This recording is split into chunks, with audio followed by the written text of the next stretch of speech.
11월 5일 말씀 묵상하겠습니다. 함께 기도하겠습니다.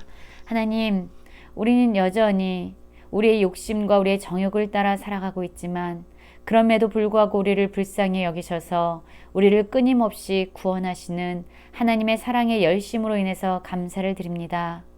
우리가 하나님의 사랑에 깨어있게 하시고 순종하며 하나님께 기쁨이 되는 그러한 삶을 살아갈 수 있도록 주여 우리를 도와주시옵소서.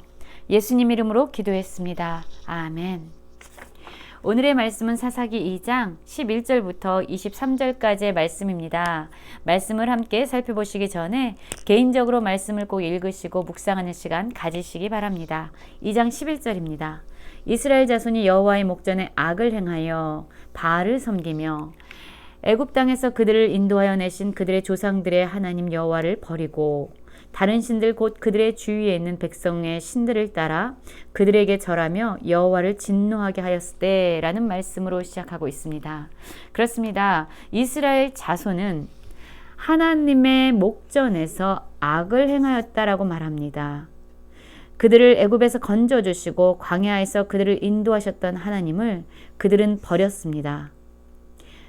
그들은 가나안 땅에서 그곳의 사람들이 그들의 이방 민족들이 섬기는 신들을 함께 섬기면서 그들에게 타협해 가고 있었습니다.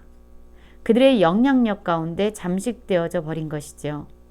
믿음을 잃어버리고 또한 하나님을 버리고 바알과 아스타롯을 섬기는 일에 열심을 내었습니다. 그들의 죄에 대해서 하나님은 진노하셨습니다. 그래서 하나님은 노력하는 자의 손에 그들을 넘겨주시고 그들이 노력을 당하게 하시고 또 주위에 있는 모든 대적의 손에 팔아 넘기셔서 그들이 다시는 대적을 당하지 못하게 하셨다라고 말합니다. 그렇습니다. 이 모든 것의 주권은 바로 하나님에게 있었습니다. 이스라엘 백성이 우상을 섬기면서 하나님이 가장 슬퍼하고 안타까워하셨던 것은 그들이 짓는 그 죄로 말미암아 그들이 하나님을 버리고 우상을 섬기는 그 죄로 말미암아 그들이 속히 멸망과 사망의 길로 가게 될 것이기 때문에 하나님은 그들을 불쌍히 여기시는 동시에 그들이 짓고 있는 그 죄에 대해서 진노하셨던 것입니다.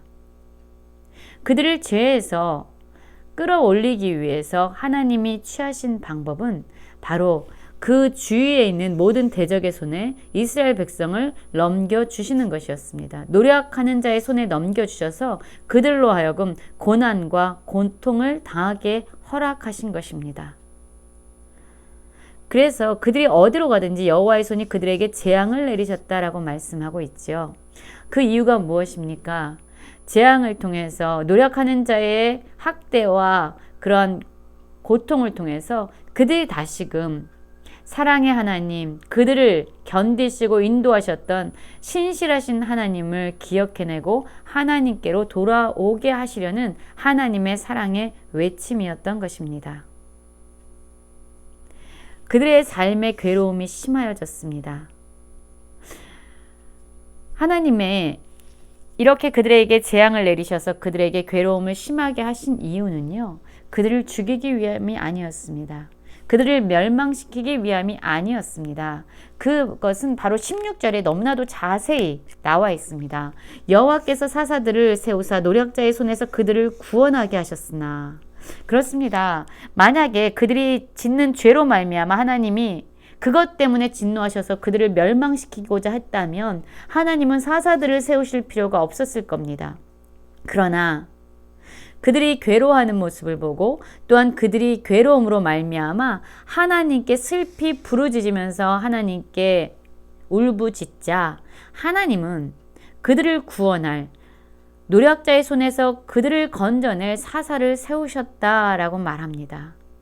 그러나 그럼에도 불구하고 이스라엘 백성들은요, 사사들에게도 순종하지 아니하였다라고 말하고 있습니다. 여전히 다른 신들을 따라가서 음행하고 그들에게 절하고 여호와의 명령을 순종하던 그들의 조상들이 행하던 길에서 속히 치우쳐 떠나서 그와 같이 행하지 아니하였다라고 말하고 있지요. 여호와께서 그들을 위하여 사사들을 세우실 때에는 그 사사와 함께 하셨고 그 사사가 사는 날 동안에 여호와께서 그들을 대적의 손에서 구원하셨으니 이는 그들이 대적에게 압박과 괴롭게 함을 받아 슬피 부르짖음으로 여호와께서 뜻을 돌이키셨으면을 이렇게 말하죠. 그렇습니다. 하나님께서는요. 그들을 죽이려는 것이 목적이 아니라 그들로 하여금 다시금 하나님께로 돌아와서 하나님 안에서 참된 평안과 참된 기쁨의 삶을 허락하시기 위해서 그들에게 고난을 허락하신 것이죠. 왜냐하면 고난 없이 고통 없이 그들은 결코 하나님께로 돌아오지 않을 것을 하나님은 아셨기 때문입니다.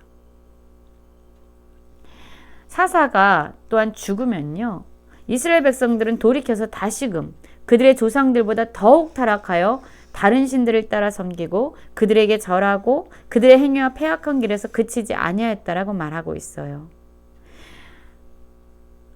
하나님께서 그들의 조상에게 명령한 언약을 어겼고 하나님의 목소리에 순종하지 아니하였다라고 말합니다.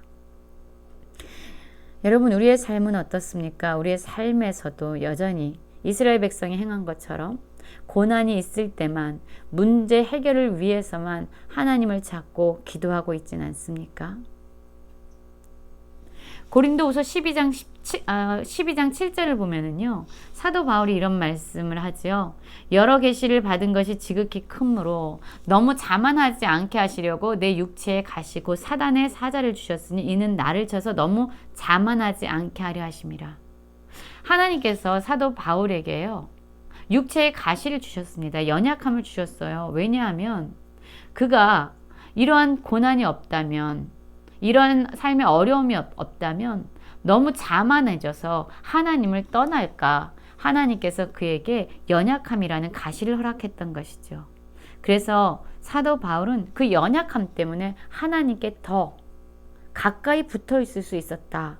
내가 약할 때에 강함 대신 하나님을 의지할 수 있었다라고 고백합니다. 하나님께서 이스라엘 백성에게 고난을 허락하신 이유는, 노력하는 자의 손에 그들을 넘겨주신 이유는, 그래서 그들에게 재앙을 허락하신 이유는 그들을 죽이고자 함이 아니라 그들이 자신의 연약함을 깨달아서 하나님 곁에 머물게 하려는 하나님의 사랑의 외침이었고 방법이었던 것입니다. 그래서 하나님은요, 여호수아가 죽을 때에 남겨둔 이방 민족들을 다시는 그들 앞에서 쫓아내지 아니하겠다라고 말합니다. 왜냐하면 이들은 너무나도 속히 하나님의 도를 떠나서, 하나님을 떠나서 가나안 민족들의 그런 우상 숭배의 문화에 쉽게 젖어들었고 쉽게 동요되었기 때문입니다. 동화되었기 때문입니다. 그래서 여호와께서 그 이방 민족들을 머물러 두사 그들을 속히 쫓아내지 아니하였으며 여호수아의 손에 넘겨주지 아니하였다. 바로 이것이, 그들에게 허락한 이러한 고난이 그들을 건져내기 위한 하나님의 방법이었던 것이죠. 오늘 말씀을 묵상하는데 꿈을 키워주는 사람 웨인 코데이에 나오는 하나 내용이 생각났습니다. 캘리포니아에서는 매년 차 도난 사건이 수천 건 넘게 일어난다고 하는데요. 사실 그래서 차를 도난당한 것은 기사거리도 되지 않았다고 합니다. 그런데 1984년에 한 도난 사건이 라디오나 TV나 할 것 없이 모든 뉴스에 나온 적이 있었다고 합니다. 그것은 자동차 주인이 휴가를 보낼 오두막에 쥐가 들끓어서 쥐약을 먹인 과자 한 상자를 차에 두고 집에 다녀온 사이에 차가 도둑을 맞은 것입니다. 그래서 그는 차에 쥐약을 탄 과자 상자를 도둑이 혹시 먹기라도 한다면 생명이 위험할 수 있기 때문에 즉각 경찰에 신고를 했습니다. 그리고 이 사실이 미디어 매체를 통해서 온 나라에 전달되게 된 것입니다. 그러자 즉각 경찰은 전국에 수배령을 내렸고요. 어떤 방송국은 정규 프로그램을 중단하면서까지 온종일 핫 이슈로 그 도둑을 찾는 방송을 했습니다. 여러분, 이렇게 한 이유가 무엇일까요? 만약에 이렇게 한 이유가 있다면 범인을 잡아 벌 주기 위한 것이 아니었죠. 오히려 그 범인이 쥐약을 먹은 그 과자를 먹을까봐, 그의 생명을 살리기 위해서 이렇게 한 것입니다. 그래서 경찰들이 수배령을 내리고 그를 찾기에 아주 열심히 수고했던 것입니다. 그를 쫓았던 것입니다. 그를 추적했던 것입니다. 그에게 생명을 주기 위한 것이었어요. 하나님께서도 죄에 대해서 회개하라는 것은 우리에게 죄책감을 주거나 우리를 완전히 죽이려고 하시는 것이 아니죠. 오히려 예수님을 통해 용서받고 우리에게 생명을 주시려는 은혜의 마음이고 사랑의 마음입니다. 오늘 말씀을 함께 묵상하면서 우리가 다시금 우리 가운데 있는 고난이나 우리의 안에 있는 연약함으로 말미암아 하나님께 감사하기 원합니다. 그 연약함이, 그 고난이 우리로 하여금 하나님께 가까이 나아가도록 하는 기도의 통로가 되어지고 하나님께 무릎으로 나아가는 그런 은혜의 수단이 되어질 것입니다. 하나님 안에서 죄를 멀리하고 고난을 통해서 오히려 하나님께 더 나아갈 수 있는 모든 성도님들이 되시길 간절히 기도합니다.